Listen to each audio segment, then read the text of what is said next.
Alors Sophie, je crois que ce matin vous allez nous expliquer très en détail pourquoi la mode est une arme comme une autre dans le monde cruel de la politique. Monde cruel, vous avez raison de le préciser, et surtout pourquoi on va décrypter le vestiaire des femmes. Alors, je pourrais d'abord me dire, c'est le premier qui retient l'attention, c'est celui qu'on décrypte. Si je veux être négative, je me dis que c'est par misogynie pure et dure, qu'on ne regarde que la tenue des femmes. Si je veux être positive, je me dis, oui, on en a marre des cravates rouges et lunettes rectangulaires de Jean-Luc, du chèche foulard bleu d'Éric, et de l'absence de cravate ou pas de Yannick, qui se pose la question, mettra-t-il une cravate ou pas si enfin il est élu président? Il y a peut-être d'autres questions à se poser aujourd'hui. Alors, pour être tout à fait honnête, si je ne vous parle pas donc de cette tenue des hommes, c'est aussi qu'on se souvient à chaque fois des tenues des femmes. Je faisais référence à l'emblématique robe de Cécile Duflot qui a fait tant jaser en 2012. C'était une robe à fleurs. Exactement, une robe à fleurs où on a dit qu'elle était trop audacieuse. Quand elle est venue en jean pour la photo de classe de rentrée, celle des ministres, on lui a dit, non, c'était trop décontracté. Donc, on peut vraiment se poser la question, est-ce qu'il y a une bonne tenue, en fait, pour les femmes en politique? Alors, j'ai rencontré donc Sophie Lemayeux, elle est historienne et elle vient de publier un livre qui s'intitule S'habiller en politique, les vêtements des femmes au pouvoir de 1936 à 2022, histoire de comprendre pourquoi c'est difficile de s'habiller quand on est une femme politique et comment s'habiller pour surtout qu'on vous écoute. Ça va nous être utile à nous aussi, Julia.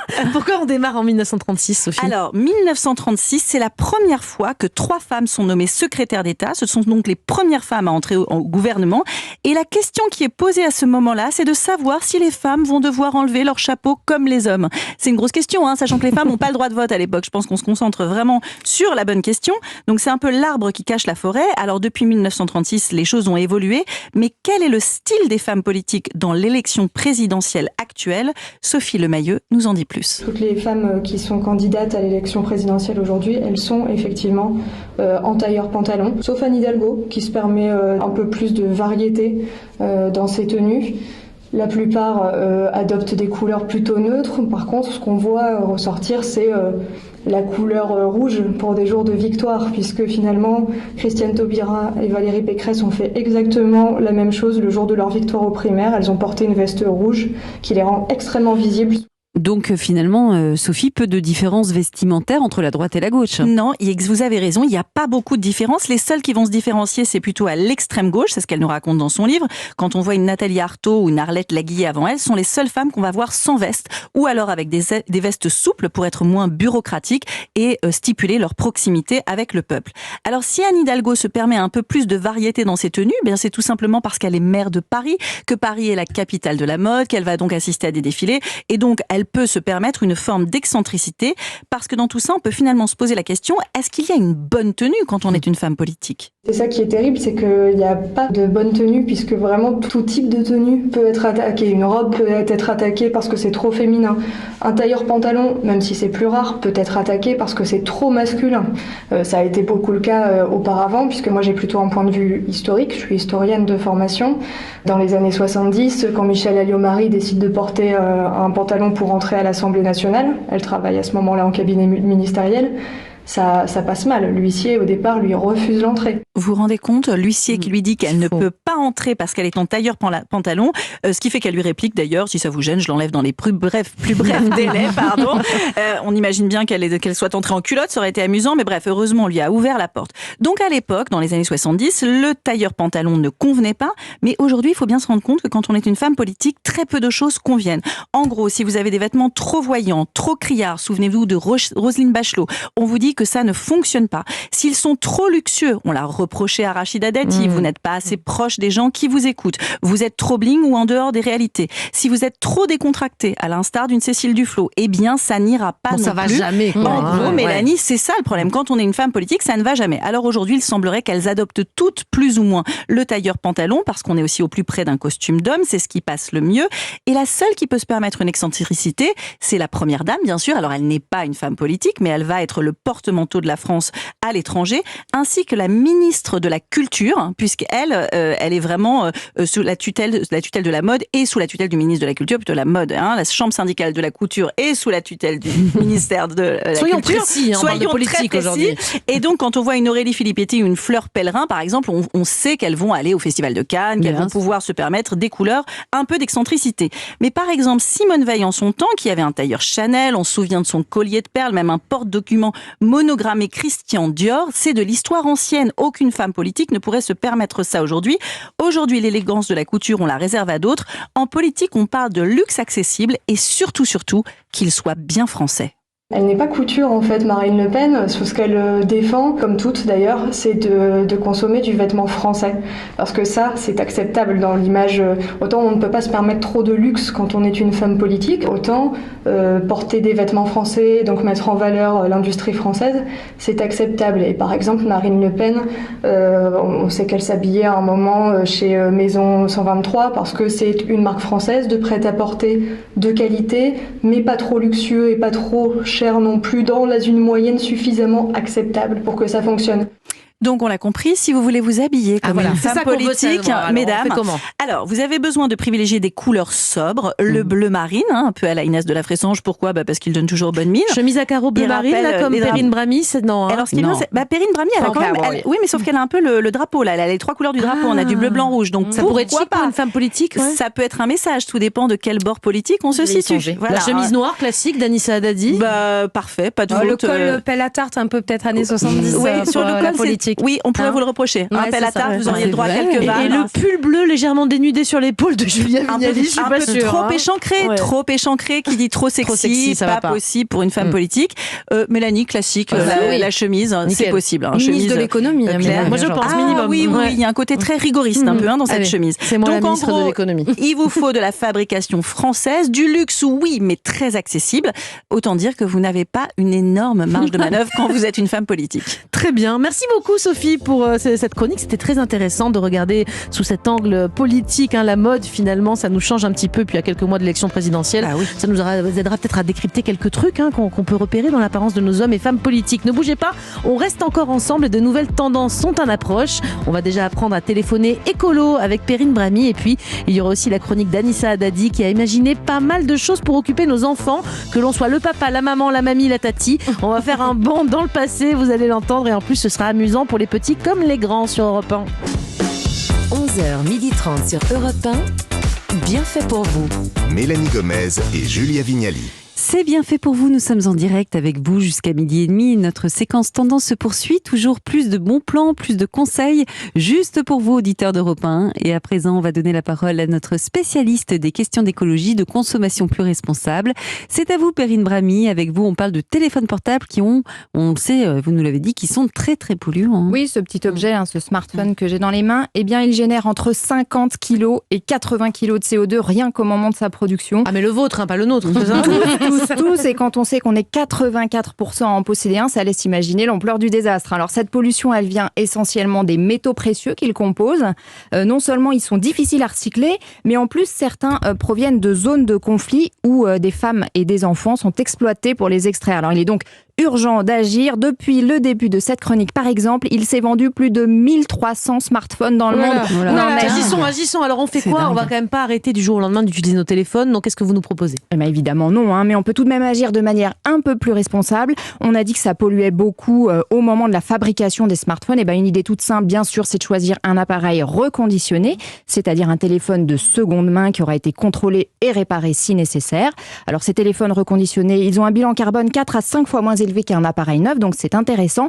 C'est bon non seulement pour la planète, mais aussi pour notre porte-monnaie, puisqu'il coûte de 30 à 50% moins cher. Le tout, bien sûr, c'est de vérifier que le smartphone en question a été reconditionné en France et pas à l'autre bout de la planète, parce que ça existe. Donc pour cela, vous pouvez choisir des exemples de plateformes comme e-recycle ou encore le site Smart, avec 3 A, qui garantissent des reconditionnements locaux près de Lyon pour l'un et près de Montpellier pour l'autre. Et le message commence donc à bien passer, puisque les ventes de smartphones reconditionnés ont augmenté de 20% en un an, ce qui est pas mal. Qui a un téléphone reconditionné dans cette Moi, celui de ma fille. C'est déjà pas mal. Oui, celui des enfants.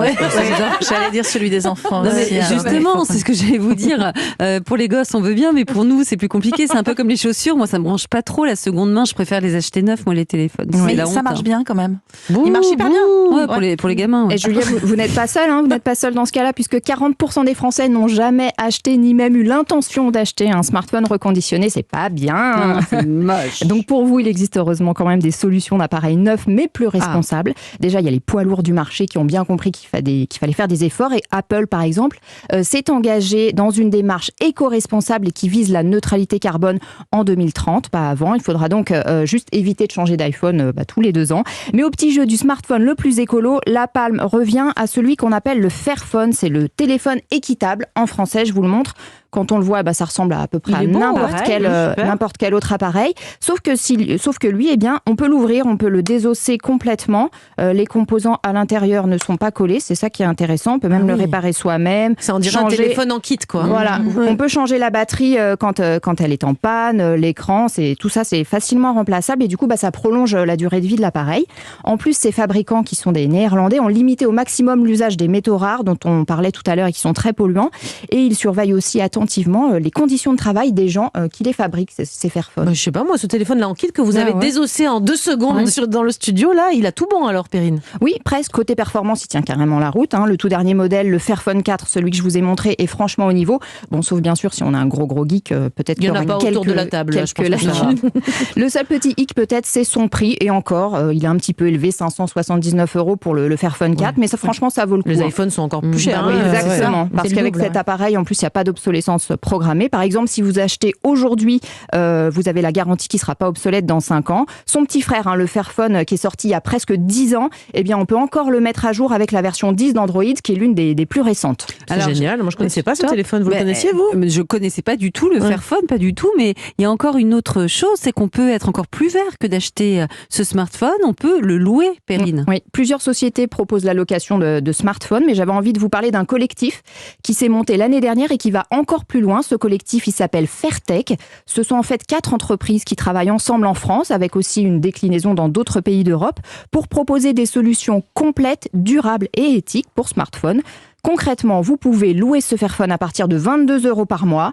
Alors ça peut paraître un peu cher, mais ça comprend la prise en charge des pannes ou le changement de batterie, etc. Je précise pour nos auditeurs que depuis tout à l'heure on dit Fairtech, Fairphone, c'est F-A-I-R, si vous cherchez. Équitable. Alors le must, Perrine, c'est d'équiper ce téléphone d'un forfait responsable lui aussi. Oui, alors un forfait responsable, qu'est-ce que c'est ? Eh bien c'est un forfait qui va diminuer la facturation pour limiter l'utilisation des données mobiles, parce que ça on sait, c'est très polluant aussi. Autrement dit, on ne paye que ce que l'on consomme. Concrètement, c'est 10 € pour les appels et les SMS et 2 € en plus à chaque giga de données qu'on consomme. Le but, c'est bien évidemment de nous inciter à utiliser le Wi-Fi plutôt que la 4G ou bien de limiter la consommation de vidéos, par exemple. Location plus forfait éco-responsable, c'est le combo écolo. Et on trouve toutes les infos, si ça vous intéresse, sur le site de Fairtech. Julia, vous allez vous laisser tenter ? Oui. Pour votre fils. Non, mais écoutez, là, je suis avec mon smartphone de compétition. Vous allez le finir ? Mais je vais le finir, exactement. Mais c'est sûr que le jour où il va tomber en panne, franchement, c'est une bonne solution. Ça coûte tellement cher. On a tellement la sensation de se faire avoir et de faire du mal à changer tout le temps. Et de polluer la planète. Et de polluer. En plus. Merci beaucoup, Perrine, pour toutes ces explications et surtout pour tous vos bons conseils, toujours très utiles. On a tout bien saisi. Allez, maintenant, on va terminer avec un voyage dans le temps qui va nous permettre, au passage, d'occuper un peu nos enfants. Ça, c'est toujours utile. Anissa Haddadi, c'est à vous. Les auditeurs d'Europe 1 vous connaissent très bien, car on vous retrouve tous les jours dans la matinale d'Europe 1. Et pendant que certains sont déjà en vacances d'hiver, et bien pour les prochains, ça commence ce vendredi. Et vous avez décidé aujourd'hui de nous faire un bond dans le passé. Alors j'ai décidé surtout de surfer sur la tendance du moment. Sophie le sait, en mode, c'est le cas en déco, c'est le cas pour les émissions de télé, c'est le cas. Bref, la tendance, c'est le vintage, les années 80, 90. Alors du coup, je me suis dit, tiens, c'est les vacances. Pourquoi pas utiliser cette tendance avec nos enfants ? Ça va nous rappeler des souvenirs à nous, ça va les amuser. Vous allez y prendre goût, j'en suis sûre. Alors, je vous propose une journée spéciale vintage pendant les vacances. Comment ça se passe ? Ça commence dès le petit déjeuner. Vous allez essayer de vous souvenir des odeurs de ce que vous preniez au petit déjeuner. Si vous mangiez des céréales, par exemple, achetez ces céréales-là pour vos enfants. Moi, c'était pain, beurre et Nesquik en poudre. Exactement, les tartines avec le beurre. Et est-ce que vous vous souvenez aussi de ce chocolat chaud au nom néerlandais, chocolat amer un peu ? Moi, c'était celui qu'il y avait chez mes grands-parents. Puis il y avait ça aussi, souvenez-vous. Le soleil vient de se lever, encore une belle journée. Il va bientôt arriver la mi-ricorée. Ça y est, on y est là. La famille Ricoré. la famille dont on parfaite, rêvait, idéale, au bord de la piscine. Ça, c'est une pub de 1982 quand même. Donc là, ça y est, on a mis un premier pied dans la journée nostalgie. Alors ça va continuer, le petit-déj est passé, tout le monde va s'habiller. Et du coup, je vous propose une matinée jeu. On est tous en famille, que ce soit les grands-parents ou les parents, on est avec les enfants. Qu'est-ce qu'on pourrait ressortir ? Alors, si on est avec les grands-parents, on ressort les bilboquets, le canevas, le crochet. Comme ça, on leur apprend à faire des choses manuelles. Et puis, si c'est les parents qui ont grandi dans les années 80, on peut ressortir un bon vieux Cluedo, mais pas la version de maintenant. Le vrai, avec le colonel Moutarde qui a une grosse moustache. Et puis, on peut ressortir ce jeu aussi, ça va vous rappeler des souvenirs. C'est pas Monsieur Moustache ? Le téléphone secret, mais si, j'adorais ce jeu. C'est génial. Qui est amoureux de toi ? Il t'attend au parc, va le retrouver. Alors, si vous n'avez pas tous ces jeux, si vous n'avez pas j'allais dire, je veux bien, mais moi je les ai pas gardés. Eh ben alors, ils sont très faciles à trouver. Moi, je les ai quasiment tous à la maison et ça m'a coûté pas plus de 10 € à chaque fois. Vous allez sur le Bon Coin, il y a des sites de revente entre particuliers. C'est génial, Tous les jeux de société, vous les trouvez. Et en plus, vous trouvez des jeux vintage qui vous rappellent des souvenirs, les mystères de Pékin ou encore un truc action ou vérité aussi, un jeu et Puissance 4, on peut les trouver. Bien sûr, j'adore les tous ces jeux-là, je les ai achetés sur le Bon Coin. Bon, une fois j'ai acheté Docteur Maboul, il manquait l'os du genou, mais c'est pas grave, on joue quand même. Alors pour le déjeuner, moi je sais que on mangeait beaucoup de purée à la maison. Alors plutôt que de faire de la purée en flocons, cette fois-ci, si vous avez les enfants, vous essayez là aussi, pareil, sur un site de revente, vous trouvez un moulin à purée, vous faites cuire les un orange en plastique comme il y avait chez nos parents l'après-midi. Bonne purée au bisphénol, Perrine Brady n'est pas du tout contente. Oui, alors vous le prenez. Non, pour une journée vintage, ça va. Non, mais le moulin, vous le prenez en fer, sinon. Comme ça, on n'a pas de problème avec Perrine. L'après-midi. Alors, l'après-midi, on fait un petit temps calme. Vous savez, on vient de manger la bonne purée, on est bien, on fait un temps calme avec les enfants. Qu'est-ce qu'on peut faire ? On va se poser devant la télé, on va regarder une série ou un dessin animé de notre enfance. Là aussi, c'est super accessible grâce aux plateformes. Aujourd'hui, elles sont partout, ces séries. Alors, si vous êtes avec les grands-parents qui ont grandi dans les années 60-70, c'est le moment de revoir un épisode de Zorro ou de Thierry Lafronde ou de Bonne Nuit les Petits si vous avez vraiment des petits bouts de chou à la maison. Et sinon, ils vont adorer ça. Ça date des années 70. Happy days. Wednesday, happy days. Thursday, Friday, happy days. The weekend comes, my cycle hums, ready to race to you. C'est là qu'il y avait Fonzie, non ? Et moi, je suis née dans les années 80 et pourtant, j'écoutais ça dans les années 80. Je regardais ça encore dans les années 80. Mais oui, mais il faut cultiver ça. Et puis en plus, aujourd'hui, Sophie, la mode, les teddy, les blousons qu'il y avait dans Happy Days, il y en a partout aujourd'hui. Bien sûr, la petite jupe en jean, le petit ensemble, voilà. On peut même ressortir une petite robe à smock si on veut. Ça sera très tendance aussi. Vous allez mettre la main dedans, vous êtes embarqués. Il y a la petite maison de la prairie, il y a toutes ces séries. Si vous avez grandi dans les années 80, vous pouvez faire découvrir ça à vos enfants aussi. Personne dans le monde. J'adorais. Arnold et Willy. Et puis à l'époque, on avait des séries à messages. Il y en a un des deux qui est en prison, je crois, par contre. Oui, ça, on va en parler. Et puis il y en a un qui n'est plus là. Donc, comme ça, voilà. On essaye de regarder sans penser à tout ça, hein, Julia. Mais ils aiment ces enfants d'aujourd'hui, ces trucs-là, parce que vous le faites avec votre fille. Hein. Alors j'ai testé et je vais vous faire découvrir effectivement que ça se passe bien avec les enfants. En tout cas, ma fille, moi, elle n'est pas traumatisée du tout. En fait, depuis que je suis petite, on regarde un film tous les vendredis soirs, de quand maman était petite. J'ai adoré Chérie, j'ai retressé les gosses, Maman, j'ai raté l'avion. Les Goonies. Et Génial, les parents divorcent. Et un dessin animé, mon préféré, c'est Jeanne et Serge. Nous aussi, on a adoré. Voilà, elle a 12 ans. Et elle connaît Jeanne et Serge. Alors attention, il faut pas non plus éloigner vos enfants de ce qui se passe aujourd'hui. Il faut qu'ils soient connectés à 2022, mais ils peuvent aussi découvrir tout ce qui se passait dans votre enfance à vous. Là, je vous ai donné des exemples, mais vous faites en fonction de vos goûts, vous faites surtout en fonction de vos souvenirs. S'ils aiment plus les livres et pas les séries. Oui. Alors s'ils aiment plus les livres, vous pouvez ressortir un bon vieux Martine, la Bibliothèque Rose ou encore les BD comme Kik et Fluke ou des vieux Lucky Luke, pas ceux qui viennent de sortir maintenant. Ou des films de danse aussi pour Mélanie, elle adore Dirty Dancing. Voilà. On me le met une fois par semaine en ce moment, je crois. C'était génial. J'ai déjà essayé avec mon fils de 12 ans, ça l'intéresse pas du tout. C'était vraiment mieux avant. Vous pouvez faire aussi un après-midi musique. Vous pouvez leur faire découvrir les Beatles, les Rolling Stones, si c'est la musique de votre enfance, Goldman, Dalida, ce que vous voulez. Voilà. Merci franchement pour cette chronique très instructive. On va garder pas mal d'idées pour occuper nos petits ou nos grands enfants d'ailleurs. Merci à tous les trois. On vous retrouve très bientôt dans Bien fait pour vous. Voilà, cette émission est finie pour aujourd'hui, mais nous serons bien entendu de retour retour demain dès 11h. Et Mélanie, demain, quel sera notre premier thème du jour? Alors Julia, si je vous dis réseaux sociaux, forums, jeux vidéo en ligne, vous avez sûrement en tête les dangers pour nos jeunes à traîner beaucoup trop sur ces outils digitaux. Donc les adolescents utilisent Internet au quotidien, mais est-ce que c'est si bon pour eux? Dans Bien fait pour vous, on verra qu'ils peuvent être connectés en sécurité et que les smartphones n'en font pas forcément que des zombies. Et d'ici là, n'hésitez pas à nous envoyer vos questions, vos témoignages aussi si vous le souhaitez sur notre compte Instagram ou sur le répondeur de l'émission au 39 21. À suivre, c'est Europe Midi avec Romain Desarbres.